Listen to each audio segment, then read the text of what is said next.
also got a question. I was watching Rap Roundtable earlier. Shout out to Rap Roundtable.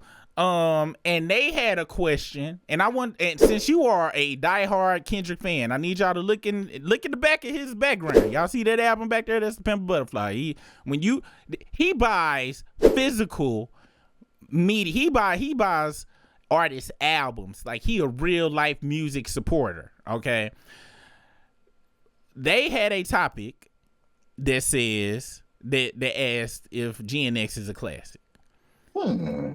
Do you feel, as a super for real Kendrick fan, not just that he killed Drake for the next 22 minutes and fan, do you feel GNX is a classic? That's a great question. I never thought about that. That's a good question. It's hard for me to say because I knew Pimp a Butterfly was a classic when I first heard it. Like, automatically knew. With the GNX, I feel like because everything gonna be hot that he dropped, because everything got Drake messages in it right now. So I feel like it's gonna be some recency bias and some other type of bias there. So I don't know if I can answer that at the moment. Wait, say that word, recency bias. What the hell is recency bias? Recency bias. Oh, recency. Okay, recency bias. I wasn't speaking clear. No, you were speaking clear. My dumb ass just for years been thinking it was regency bias, and been always, when somebody done said it, I always shook my head like, yeah, that's what kind of, but I can let you know I'm stupid, and I ask questions and stuff, but I've been thinking it's regency bias forever. Just never Googled what regency was, but now I understand it's recency bias. That makes sense. And so, like, I don't know if I just feel like it's, because I think it's a great album. I still listen to it, but not as much as I listen to Pimp a Butterfly. Pimp a Butterfly was on a whole nother level for me. Okay. So you just need some more time to process it or whatever. So, as of right now, I would say I don't think it's a classic album, but I would have to have some more time. Let me see. How many am I prepared to lose? How many subs I'm prepared for us to lose today? All of them? Oh, look.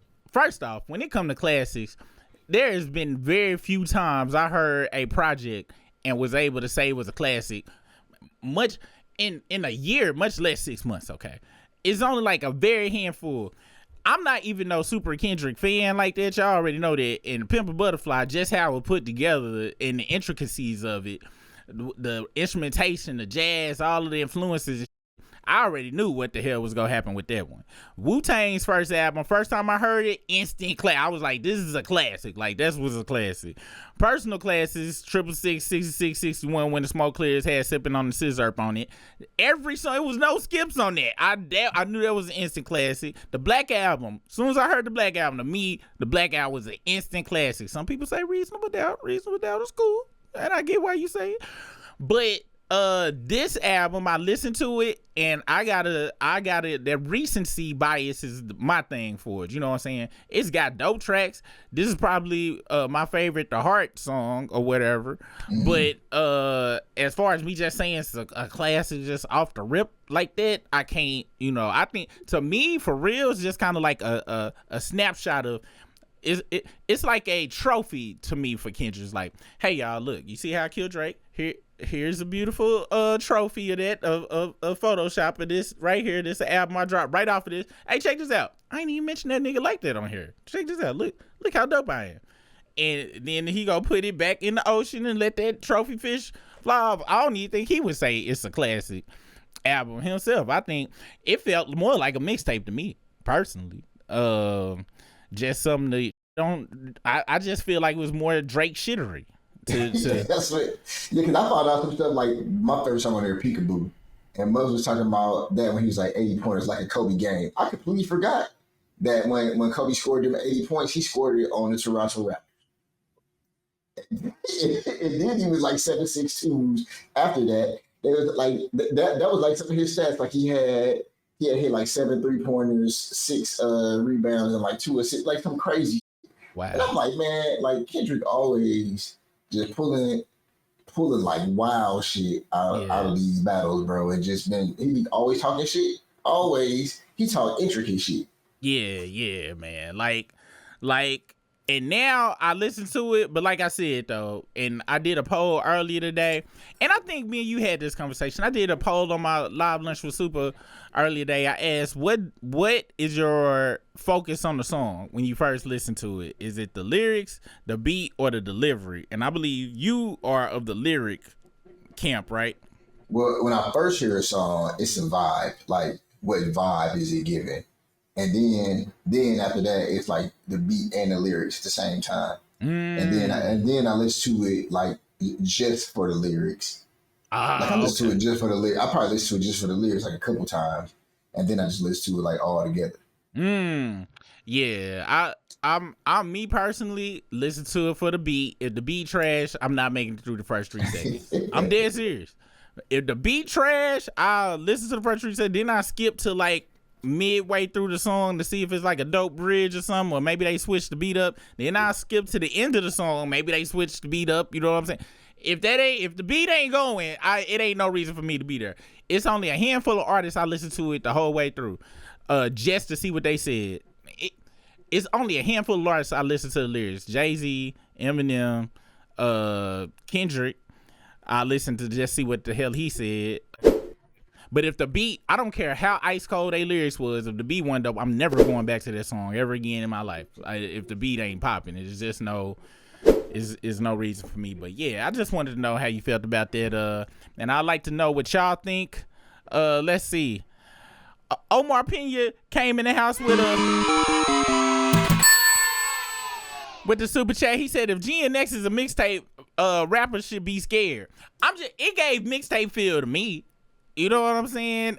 So what do you term as a mixtape to you? So, like I said, to me, the feel was I'm dancing on this nigga. Watch me drop a whole, a whole clip on this dude, and it was a nice. It was like 12 songs, 12, 13 songs on that, 11 songs maybe. It was a nice, concise packet, and we in the age of people dropping albums with 20 tracks on it and shit. So now, because of recency bias, look at me, I feel like anything less than 37 tracks, mixtape.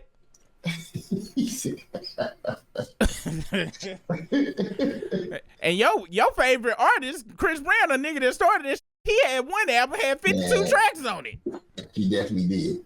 I ain't gonna lie, I didn't finish it either. I got through the first 15 songs. I was like, this still going, and it was dope. But I was like, yeah, I ain't got time for that. I'll catch up on that in a couple of years and stuff. So that's why I say it's got, mixtape. It was giving me mixtape vibes. As time to go on, you can tell it's a cohesive project, but it just my initial was that.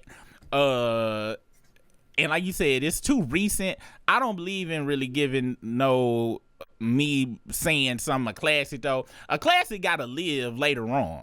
A classic, you gotta go back 5-6 years and look back. And unfortunately, y'all, I got personal classics, but like I said, classics is one of them things where everybody gotta 85% of people, when you bring up this project, people gotta agree. If you don't say Richard Die Trying, 400 degrees. Yes. Like you ain't nobody. I'm talking about even the most Eastern or coasters niggas will be like, yeah, 400 degrees is a classic. Yeah. It's a bona fide, but it took a while. It wasn't like 400 degrees first dropped and everybody thought it was a classic. Was we riding around bumping 400 degrees and you look up it's 2 years later, you was still bumping it like it was brand new?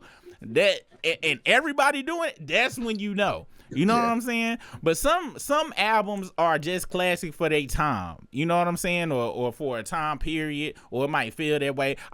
But to be honest, man, we throwing around the word classic too willy-nilly. I really feel.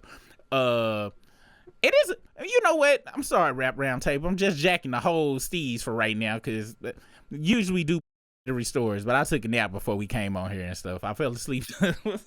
So we got what in the last, but they spoke on this too. In the last 10 years, what have we had a classic album? We gonna take out and I believe Damn and all that stuff dropped in between that. So outside of any Kendrick shit, have we had any other classics? Has there been any classic albums in your opinion? Wow, that's a great question. And we gonna narrow it down just to hip hop. You can leave R&B and all that stuff alone. Just has there been any classic rap albums from yo? Because I'm trying to think. As soon as I heard them talk about it, they had some, and I was like, let me think. Do I got any? And 10 years ago was what? 2015. Yeah, because the first thing I thought about was of course Kendrick, but you said no Kendrick. Damn, that's I don't even know. Damn, I couldn't bring nothing. It's been classic. The when last did, class, when did that Rick Ross album come out? We was talking about. I think that was 2013. Okay. Teflon Don.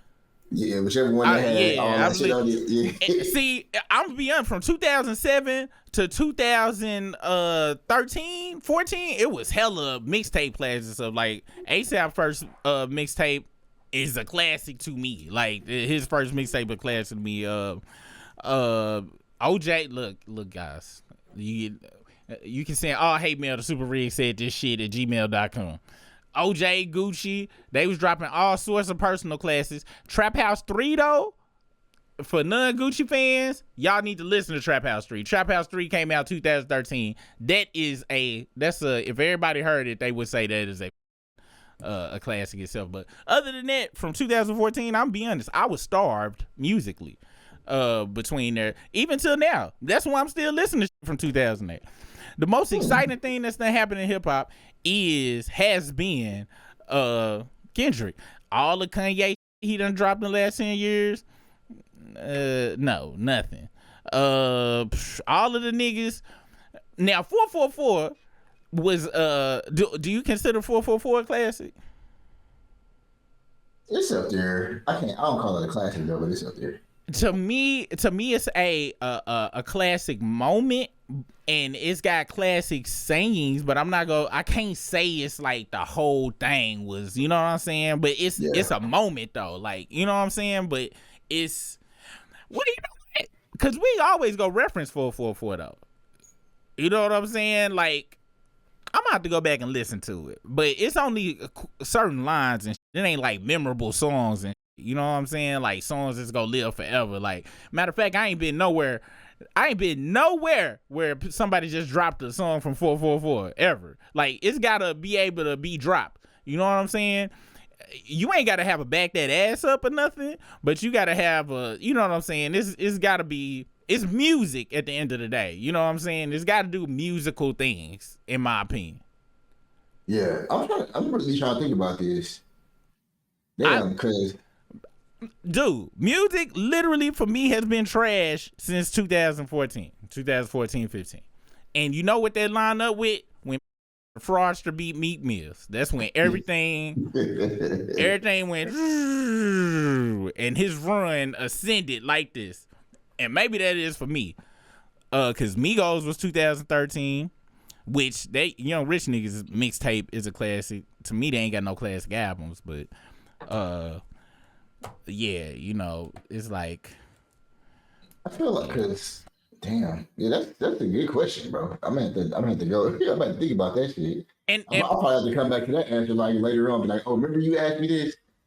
And people throwing a lot of stuff. People throwing out Vince Staples, who always dropping solid projects and stuff. But when I say classic, I'm talking about amongst the entire, plethora. Like I had to go on and say that Trap House 3 is a personal classic, and it's probably a classic through all Gucci fans, but it ain't like a hip hop wide or rap wide classic. Would you consider Travis Scott Astro World a classic? It's a classic for kids that huff paint, for paint huffers. Yeah. It's in the paint huffing community. I'm sure that is like they damn the holy grail for them and shit. That's they college dropout probably. You know what I'm saying? But I don't know. To see the rest of this live and over 60 plus members only videos, become a Struggle Group member for only $2.99.